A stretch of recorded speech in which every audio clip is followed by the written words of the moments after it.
you can consume much less food and still be energetic and maintain your weight levels. Your sugar values will not go up suddenly, you will not feel hungry for long periods of time. It gives you iron and it gives you a lot of fiber. So if you want to use your brain power and also physical activity, it'll work perfectly well.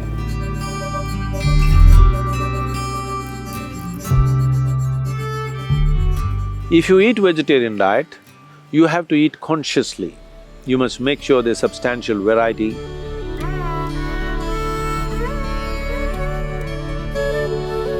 Nutrition just does not mean just verifiable facts.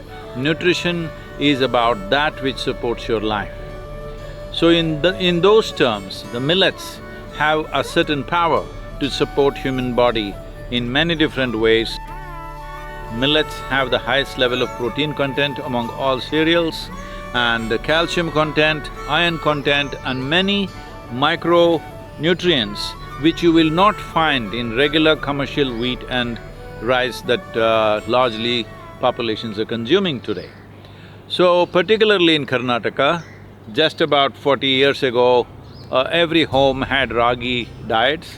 Ragi mudde is very popular and ragi can be made into so many things. Ragi ambali was a constant thing for children growing up, and ragi dosa, ragi roti, all these are very popular things.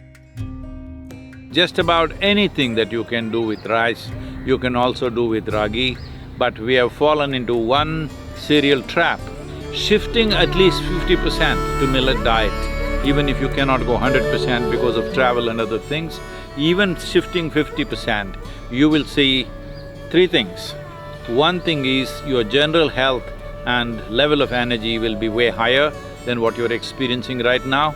Next thing is, you can consume much less food and still be energetic and maintain your weight levels. In terms of millets, one important thing is they are slow release, your sugar values will not go up suddenly, it's a slow release process, and with less food, you will not feel hungry for long periods of time, which is a very good thing to do. This is very easy. Those of you who tend to fast and try to balance your diet by doing fastings and intermittent fastings and things like that, you will see millet is most supportive for that kind of lifestyle.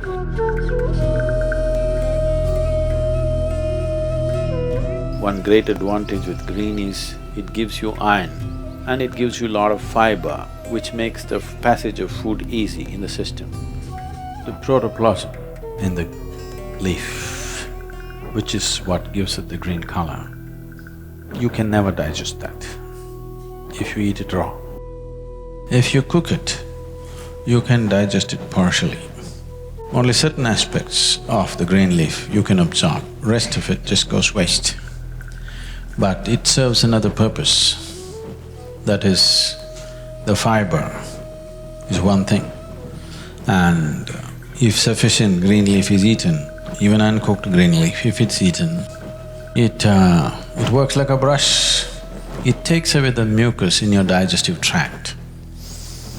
You have seen, if you have dogs or cats at home, once in a way they will eat grass. That is not their diet, but they eat this so that mucus is cleaned up. They're all conscious enough to know when their system is loaded with mucus. Human beings, too much mucus here, so they're not able to notice it. Otherwise, you're supposed to notice it. One of the most important aspects of eating the green is it ensures that unnecessary impurities don't remain in the body. So it needs at least 24 hours or at least 18 to 20 hours before it can work like that. So if you eat greens, you must eat early in the day so that next day it works as a good laxative and it clears up everything. So if you eat it in the night, you don't benefit from that. You must eat it early in the day.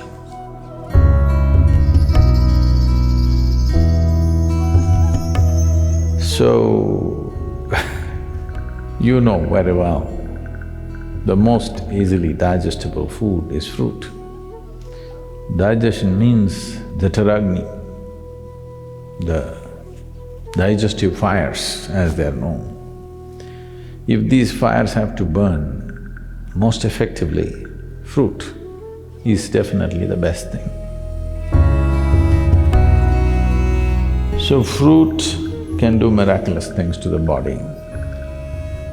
Sufficient consumption of fruit can do great things to the system. One can become very, very alive and active, no matter what is your lifestyle. But if you're doing very menial kind of job, let's say you're digging outside every day physically, not with a machine, but you're physically digging and doing very hard work, then you may find every 2 hours you get hungry because of the fruit. Because there is only that much volume you can eat, but it gets digested so rapidly that you may feel empty stomach. Till you come to a certain level of awareness where you are able to be empty stomach and still be energetic, because hunger is about running out of energy. It's like you're running out of battery, that's why you need to eat. But today, a lot of people, or most people I would say, when they feel little empty in the stomach, they feel like eating. To get out of this, you need a little bit of awareness that you're empty stomach, but still you're okay, because you're energetic. When your energy starts dipping, you eat. So if you go on a total fruit diet, you may have to either spend little more time on the lunchtime and eat slowly so that you ingest enough fruit. Because with little fruit you will feel full because it's generally sweet. So one has to wait and slowly eat. There is also a bio clock within us that, let us say, your normal meal, cooked meal, you're taking 10-12 minutes to eat. Even if you eat fruit, by the time you reach 10-12 minutes, your body says you've eaten enough. So you have to consciously eat more, because it is timing you, it is not looking at the fill, it's just timing you. When those 10-12 minutes are gone, you feel you're full. So one has to go beyond that and consume enough. But if you're only on fruit diet and physically very active, it is important that maybe you bring 3 meals into your day, and most of you may already be doing it. So, 3 times a day, if you're sleeping 6 hours or 8 hours or whatever, for the remaining hours, 16 to 18 hours, 3 times eating is more than enough if you're eating fruit. But stomach will feel empty within 2 hours' time. So you must get used to hanging on with high energy but empty stomach. This is the time your brain works best, this is the time as a human being you function best, it'll be good for you. So if you want to use your brain power and also physical activity, it'll work perfectly well.